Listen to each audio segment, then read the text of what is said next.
first thing I noticed when I open up this file is that I still have marching ants. Remember to deselect those.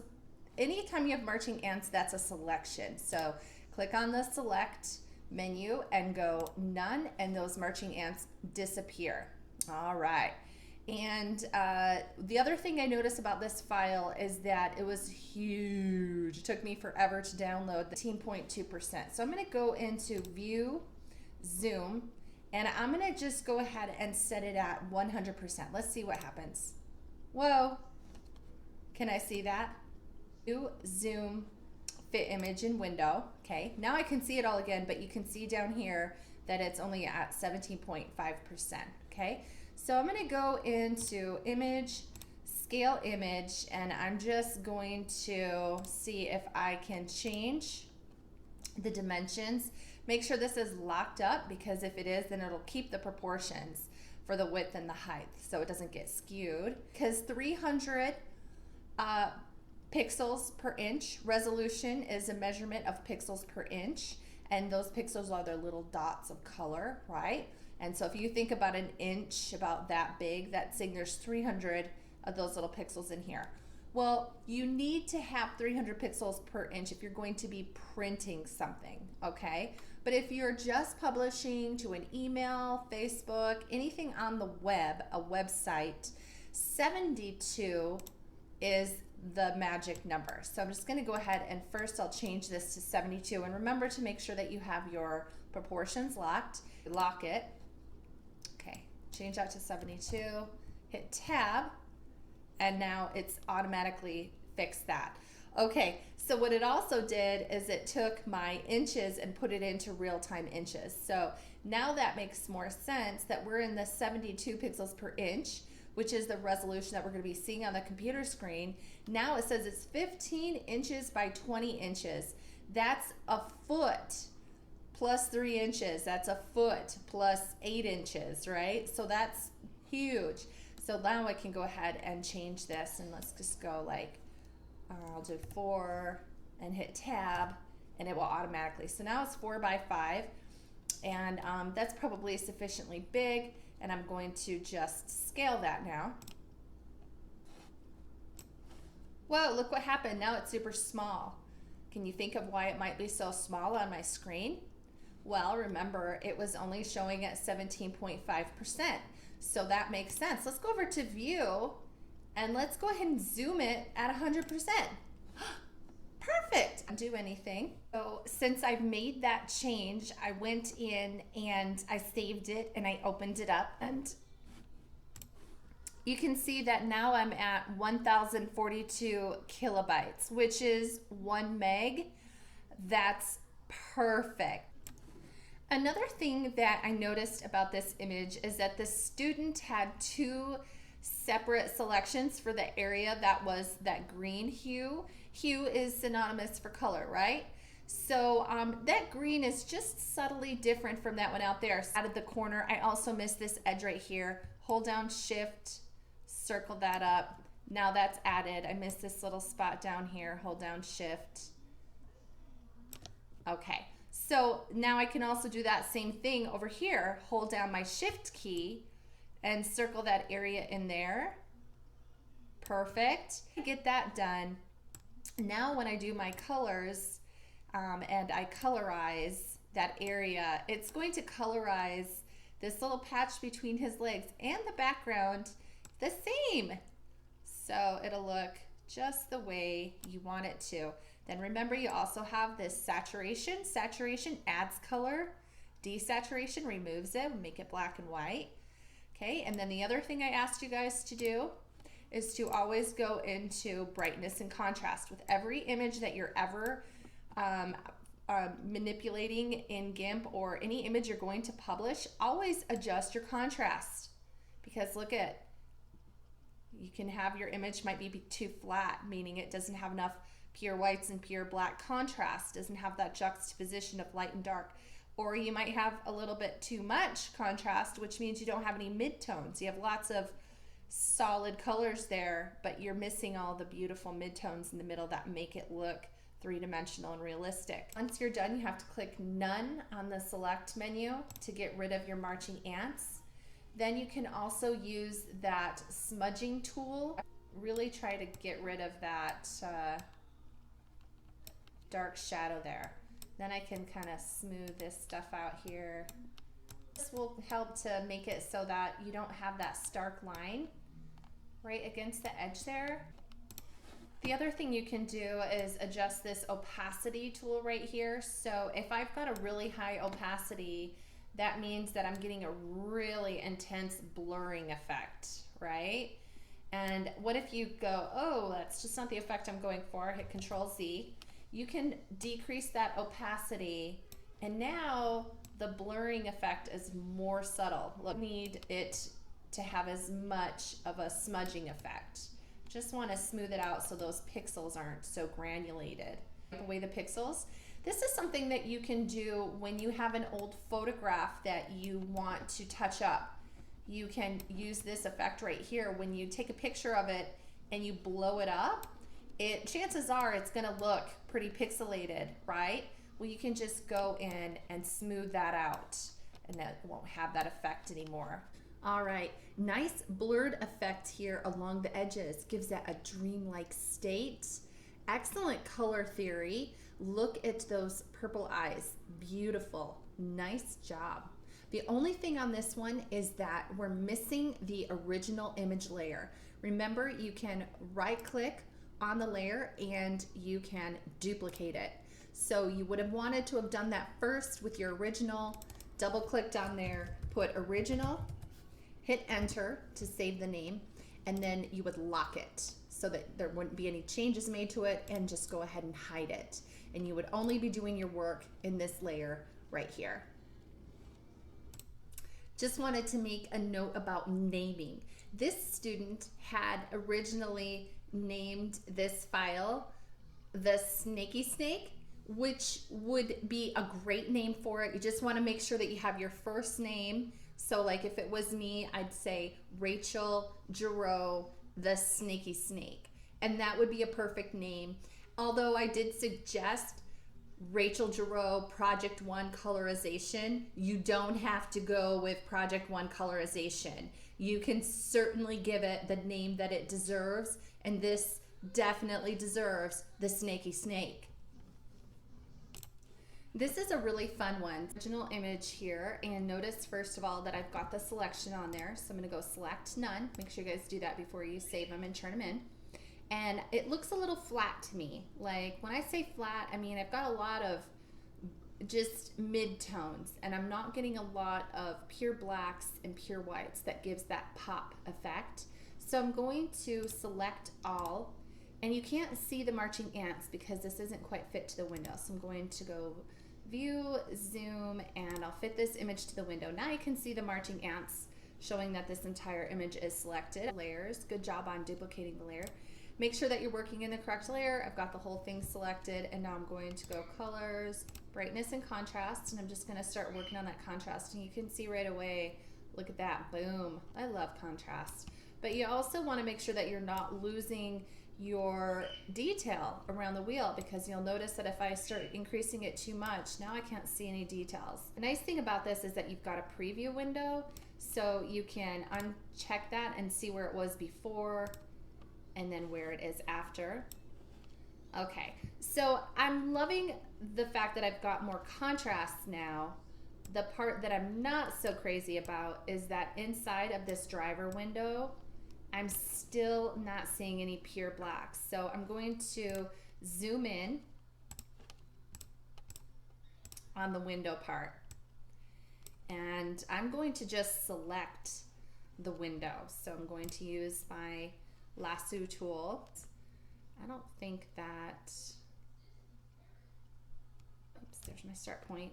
Getting the white part is going to be that big of a deal because the white shouldn't change too much when I adjust the brightness and contrast. I might have to hold down Control and get right around the edge of that though. All right, so let's just see what this does when I adjust the brightness and contrast on that selection of just the window alone. Just trying to get some good contrast inside the vehicle. I want to have some pure blacks showing that shadow. See, I've got all this great contrast outside, but inside it doesn't match, right?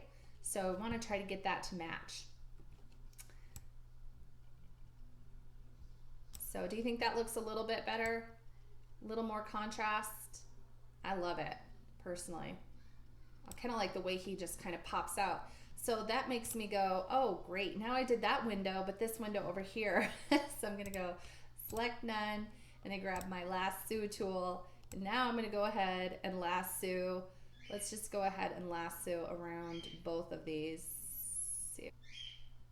All right. Colors, brightness, and contrast. Oh, yeah. There we go. That's looking good.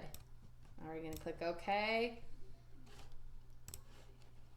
Select none, view, zoom, fit image to window. Show you this undo history. I'm going to click on edit undo history. You'll notice this little mark right here and you go, oh, I already have my undo history open over here. So I can actually go back to my previous steps. I think it looks a lot better. It has a little more pop. And already when we started out, it was a cool image, wasn't it? It was really cool. And now look, it's even cooler.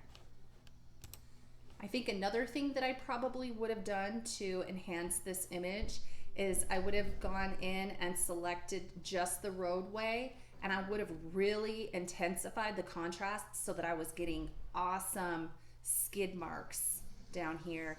And I'd also want to see this tailgate shadow a little bit darker. This is a great design. I love the incorporation of black and white.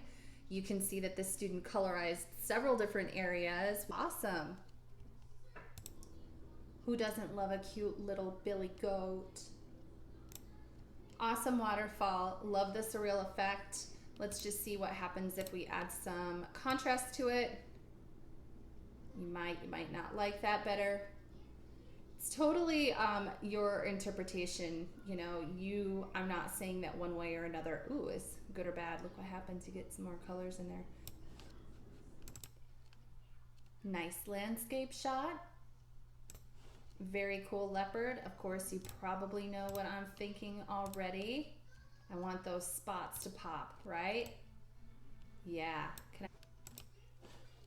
Very creative, but you know me. I want to know if I can get a pop. And I can. The other thing I would probably do for this image is a little bit of blurring, just to smooth out these areas where the original photo meets the colorization. So it looks like it's a little more realistic, that she really could be wearing that lipstick. I'm always trying to look at ways that an image might look a little more realistic, even though it's a little on the surreal edge. Oh, look at, we can blend out, you know, like it looks like that person might do a little bit of plucking sometimes. I know I do. I can blend out those areas where, you know, I've got little hairs that are starting to grow out there. It's nice. Oh, look at when we talk about, you know, the airbrushing effect. Yeah, we can totally airbrush. We can just get rid of all of those eyebrows there. So this is really fun for touching up photographs. It's great. You can also get rid of wrinkles. Watch this. Nice. Look at that. Not that at your age you really have wrinkles, but we can smooth that out a little bit. There should be an original. So let's see if this one down here is your original. All right, so here's your original. So what you would have done then is you would have just created one layer, one duplicate layer, okay? And you have done all the work in that layer. So you would have taken your little lasso tool or whatever it was that you were using to do your selections, and you would have just lassoed around your first guy. And okay, so now I've got my marching ants. I can go ahead and just colorize that. I'll go with that. Now I can go ahead and do that select invert. When I do invert, if you fit the image to the window, you can see that the marching ants go along the outside. So the grass is now selected, which includes this.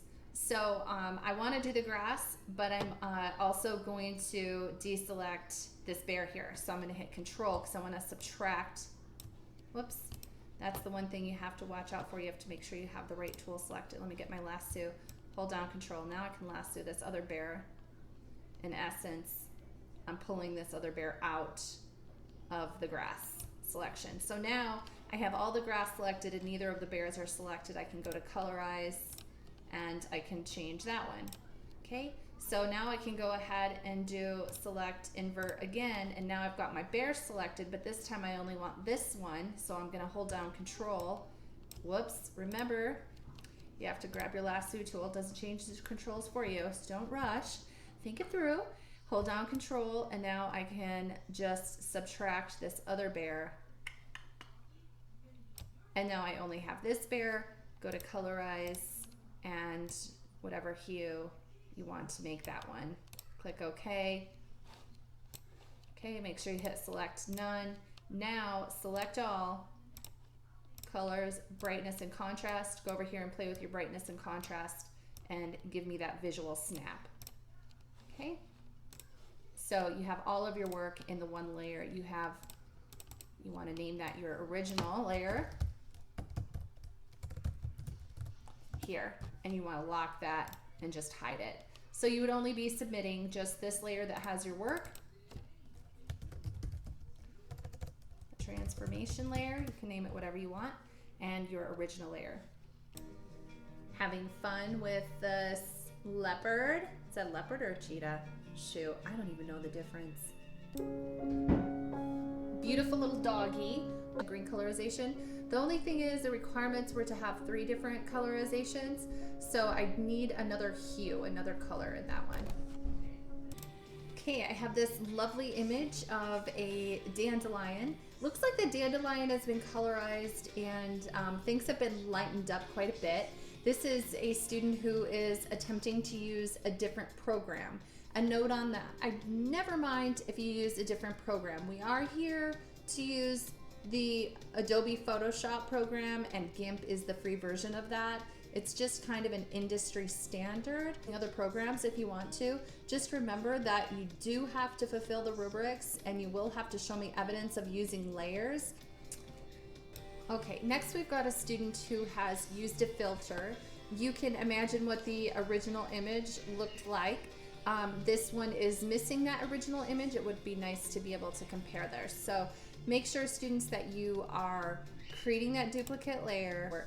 We are going to be using filters in a later assignment, but remember this assignment right here is colorization.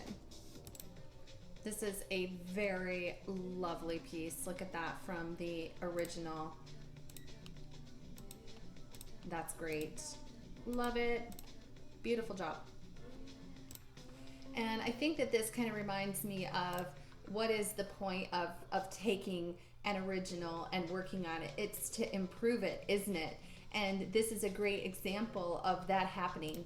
I think that that definitely is an improvement from the original. Not that, you know, there is anything wrong with a normal sunflower, but that's really cool.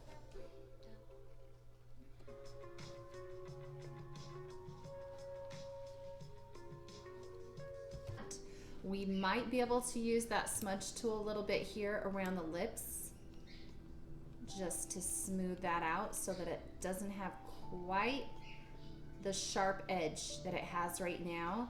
It'll just give it a more realistic look.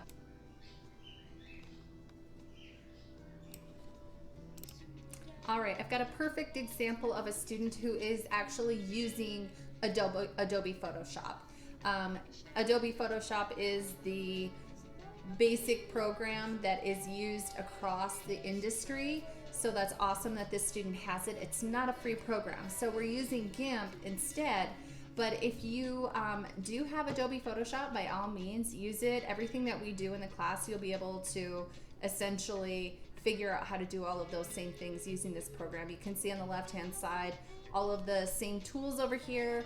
However, they have slightly different names, and then you'll still have all of the same colorization options and things like that. So good for this student. The student took a screenshot and showed me the layer work, which is awesome. And this is the original picture. And then this student also sent me a ping. You can send me a ping or a JPEG of the finished product so that I was able to publish it for you.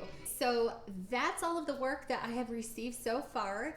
And I really appreciate everybody getting your work in. And I do want to just remind you, the Utah Visual Arts Standard 1 for making, a part of that standard is refinement. And this is probably the part about being an art student that can really get under your skin, is that art teachers are always wanting you to improve your craft. That's what we're here for, right? To give you that feedback. So I do always have a positive tone with my feedback. Even everything I say to you, everything I say just comes from a place of, I want you to get better.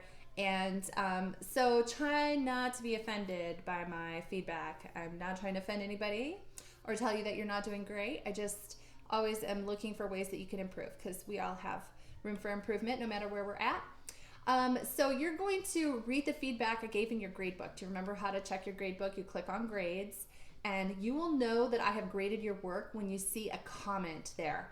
I always leave comments on graded work. Even if you get a 0, you'll know I graded it because I'll have left a comment. So if you have a 0 and there's no comment, what does that mean?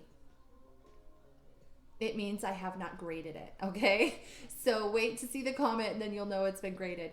Use the feedback that I give you to refine your work and then resubmit it for full credit. So no matter what it was, you can always just go back, fix it, resubmit it, and I'll give you full credit. Thanks so much, you guys, for watching.